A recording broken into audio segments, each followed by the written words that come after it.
That is the Buccaneers and the Bears. The Bucks are favored by 12.5. The Bears are the visiting team. The over-under is 47. And on this one, I just wanted to bring up the fact that so far in his young career, Justin Fields is is completing just less than 40% of his throws under pressure. Well, Tampa blitzes on nearly 38% of their defensive snaps, which is the second most in the NFL. And more bad news for the Bears, who seem to live and die by the run game. The Buccaneers defense has allowed the fewest rush yards, only 329 in the NFL through 6 games. And that's the fewest in the NFL through 6 games in the last 20 seasons. Jake, I'm going to throw it to you. What's happening, Bears, Bucks? So in this game, I kind of went back and forth on the line just because I was burnt last time betting such a high line on such a quote unquote on paper easy game for the Buccaneers to cover. I'm still going to take the Buccaneers on this one. I just don't think the Bears are that great. Like you said, Mike, Justin Fields hasn't been that awesome of a quarterback. We just saw the Packers torch the Bears last week. So I think it's going to be fairly similar. It seems like right now the Bucks are definitely hitting on high points and overs right now. So I'm going to take the Bucks to cover. Let's see, over under 47. I'm going to take the over just because I think the Bucks can get about 35 again by themselves. So I think the Bears are good enough to get a touchdown, maybe 2 here. So I'll take the over on this one.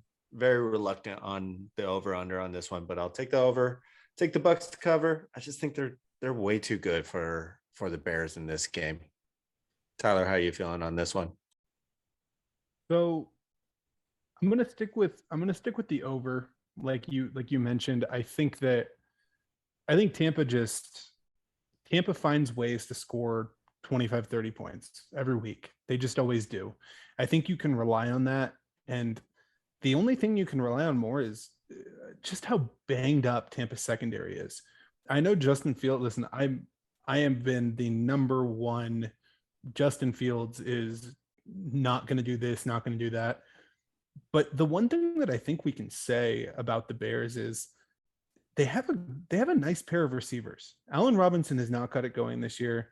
Darnell Mooney has had what feels like a mini breakout if the passing volume was there to support the target percentage and the complete and all of that.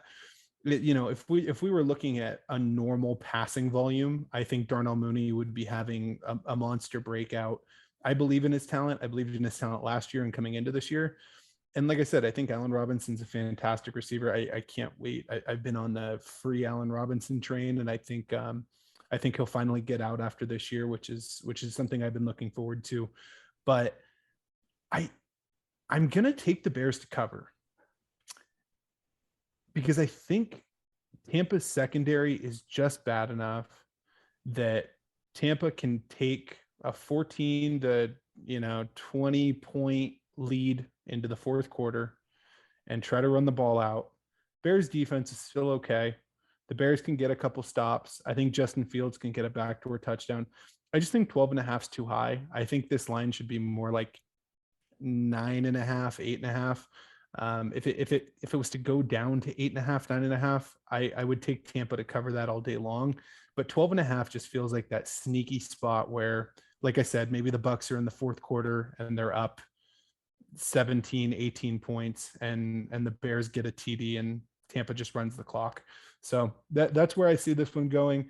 The one thing that I will say after watching last week is if you're in a dynasty league and you can get him really, really cheap, I think Khalil Herbert is a fantastic running back. Watching this kid play last week, what's funny is he wears the same number and plays for the same team.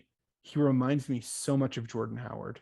When Jordan Howard was having those bigger, he's one of those backs that just finds a way to get 3 or 4 yards. And I'm talking early Jordan Howard, right? We have these tainted opinions of what he's looked like trying to play football the last 3 years.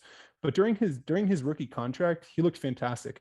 And I saw some juice from Khalil Herbert. I saw something that, every now and then you watch a running back in the NFL and you just go, this guy's got it. I would not be shocked truly if David Montgomery doesn't come back perfectly from this injury. When his rookie contract is up, I wouldn't be surprised if the Bears let him walk and roll with Khalil Herbert. So just something to keep an eye on that I'm watching as a Montgomery owner in Dynasty. Yeah, I'm going to switch up a little bit here because I actually think Tampa's going to cover, but I'm going to take the under on this game. And part of that's the reason why is the Bears offense relies on running the ball. You're not going to be able to.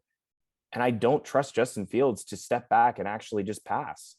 And if the Bucs know that and they're able to limit the run, even though their secondary is banged up, I think they're just going to be able to play those jump routes and just kind of just like play downhill the entire game. And I think that's really just going to go against Fields. If this game was in Chicago, obviously the line's going to be a little bit different. And the Bears do have a decent defense. It just, at this point right now, Tom Brady's just playing pitch and catch back there. He's not even trying. Like, oh, I'm just going to jump back and maybe look around for a couple seconds. And, well, I got 5 guys that are open. Who do I want to throw to? Oh, I like AB a lot. I'm going to throw to AB. Evans, they just have too many weapons. And on top of that, Leonard Fournette's kind of breaking out right now. He's had a really solid game, really solid couple games. They're incorporating him into the passing game, and he's catching the ball too, which I think has been one of the biggest breakthroughs for the Tampa offense over the last couple weeks, is because it gives them that level of diversity that they didn't really have for most of last year, up until really kind of like that postseason run when playoff Lenny made his appearance. So I just don't think you can stop Tampa. But even then, too, if you look, like even last week, they scored 28 against the Eagles. And that game really wasn't even as close as the 28-22 score indicates there. I don't think the Bears can come close to 22. I think maybe they'll be lucky if they get 14-17. So, yeah, I'll take Tampa to cover, but I'm going to take the under here in a low-scoring game for the Bears. So, Yeah. Tyler, just to real quickly back you up, the reason why I was so back and forth on this game is because if you look at it, to me, the way that I look at Tampa this year is like the Chiefs of last year against the spread.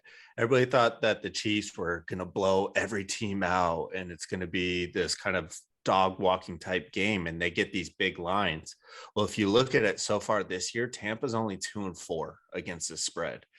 They always come out with these bigger lines, these higher numbers. Like everybody thinks that popular opinion's they're just gonna dog walk these teams. So that's why on this game, I was really, really back and forth. I might actually just stay away from this one. I did like what you said on this one, Tyler. I would put Tampa in a teaser in this game and drop them down to 8. I'm very comfortable with Tampa at 8. So if you get them in a teaser, throw them at 8 on this one. I like that. I think with the exception of 1 or 2 games this year, I think the thing that I've seen with Tampa that's really interesting that was kind of the opposite with Tom in New England is it doesn't feel like, and maybe they just can't because their defense has been so bad, but it doesn't feel like Tampa's trying to just embarrass teams. It really doesn't. It doesn't feel like they're trying to run up the score. It feels like when Tampa gets up 14 points, they're comfortable handing the ball off to Fournette. They're comfortable doing it. They're comfortable holding a 2-score lead. And as soon as the other team goes down and puts up a touchdown and it's a 1-score or a 10-point lead, then all of a sudden Tom says, okay, let's go put one more on the board to be safe. And that's just kind of how it's felt. It's felt like as a Tom Brady owner in fantasy, I've had to root for the other team to score points for me to keep getting points. And luckily, most of the time this year, I've gotten that. So I don't know. I don't believe much in Justin Fields, but I have a weird feeling Justin Fields is going to be able to move the ball down the field a little bit with Allen Robinson. I think he connects with Mooney for at least one deep shot. I have a feeling the Bears are going to be able to put up 17, 20 points. And I think it goes over, but we'll see what happens. Yeah, not a lot of confidence pretty much on either side of this one, but I did want to point out with everything that is being said here that it does seem like Tampa Bay and the Bucks, like Jake said, are kind of like the Chiefs, but I'm going to make the point of their of last year. They're a team that can just kind of switch it on. So they like play okay, okay, okay. Oh yeah, let's play football. 28 points super fast. Okay, we're good. We'll just check out and let the other team do whatever it wants until the time runs out. So I definitely see the points there. But let's go ahead and move on. Thank you for listening to this little highlight of the 2 Minute Drill podcast. If you want to follow along to other games, here's a playlist for you. If you want to listen to the show in its entirety, show links are in the description. Make sure you're subscribed to the YouTube channel, and we'll see you on the next one. Peace.